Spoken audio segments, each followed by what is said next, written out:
Today we're going to talk about the new album by progressive metal band Haken.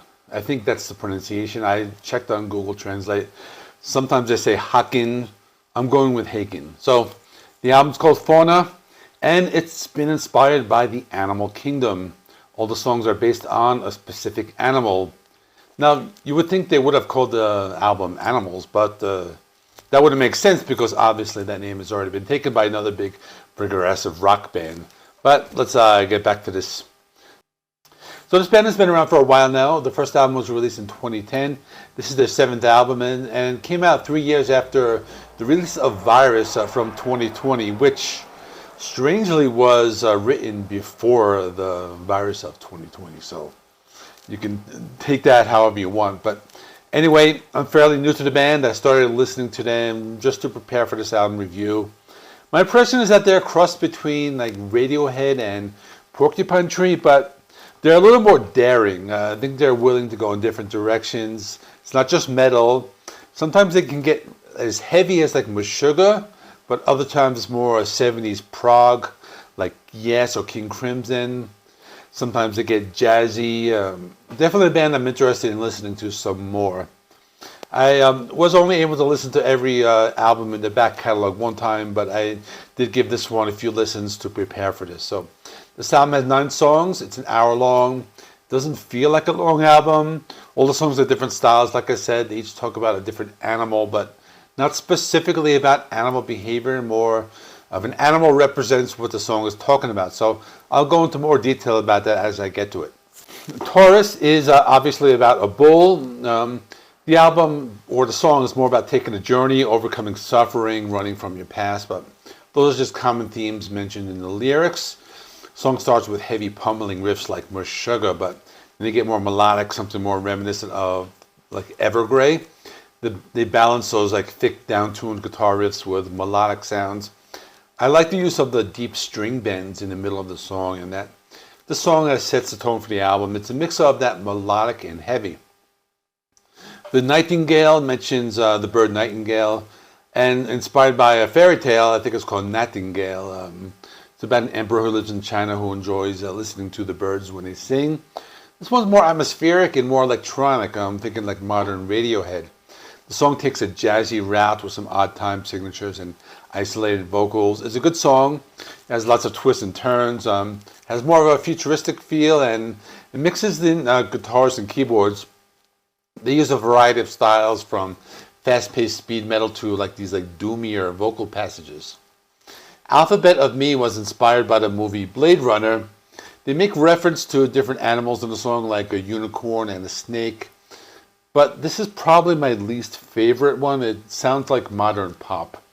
At first, it just sounds like a completely different band, but as the song moves on, they bring in some progressive elements. Like about 2 minutes into the song, they start to sound like Porcupine Tree, but then it goes back to that modern pop sound. But this was the one I enjoyed the least. Sempiternal Beings, I guess that's how you pronounce it. Another one, it starts like modern Radiohead, has that drum beat and odd time signature. Pretty cool, lots of different layers. There are heavy parts mixed with the electronic sounds, and the vocals are very melodic. I like how they incorporated some palm muted guitar riffs. Works very well in the context of the song. One of those songs that's very complex. It's mixed with different elements of heavy and light. Other parts of the song have like the strong Radiohead influence. It's a nice balance.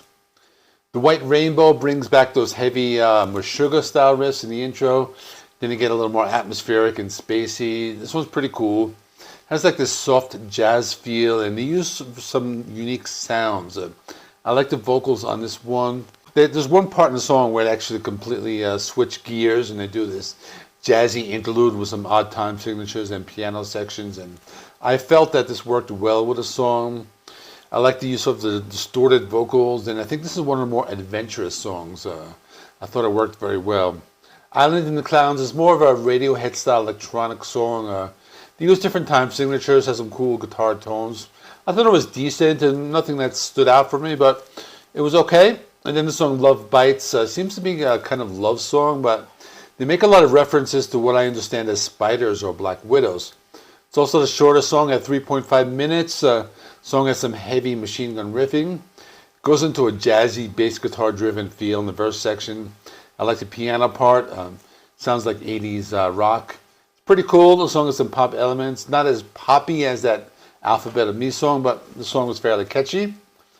An elephant never forgets. It's about an old saying, how elephants have really long memories. I don't know if that's true, but it's about remembering. The longest song, it's over 11 minutes, as you would expect. Lots of different sounds used. It reminds me of early 70s prog, like Yes. A little more theatrical, a lot of strange sounds, but they seem to make it work very well. They're mixing some heavy palm muted riffs mixed with the electronic sounds. You don't really feel bored with the runtime because they change it up often. Another song has more of that Porcupine Tree influence and just a lot going on for 11 minutes. The final song, Eyes of Ebony. It's about the white rhinoceros and how it's almost going extinct. And the idea is that it's a metaphor for watching somebody as they're dying. This one's more laid back. Again, I'm going to mention the band Radiohead that I have been mentioning. Remind me of that. They're going for more mellow sound, like relaxed, lots of electronic and atmospheric elements. It's an 8-minute song, so you get different changes. They do have those heavy, like heavy down-tuned guitar riffs, like I was talking about in the other songs, but they're not really overpowering. This is more of a laid-back, relaxing. Put on headphones on this one because they like split the channels. At one point you hear like one guitar tone on one side and then the other guitar on the other side. So in conclusion, thought it's pretty good. This is the type of album hard to score because I've only had a few days with it, only a couple listens. I'm going to need more time, but I think for now I'll give it a 7.5. I took a half a point off of that Alphabet of whatever song because it just sounds like modern pop. But otherwise, as I said with that recent Enslaved album, it might go up because it's the type of album you just need, to spend like more time with it. So that is all. Let me know in the comments. What do you think of this album? How does it rank with Haken discography? I haven't spent a lot of time with the discography, so what do you think? I would say somewhere in the middle, but you guys who know the band very well, let me know. That is all. Please remember, like, comment, subscribe. Here's a playlist, 2023 new album reviews, all the albums that I have reviewed since January, and see you in the next one.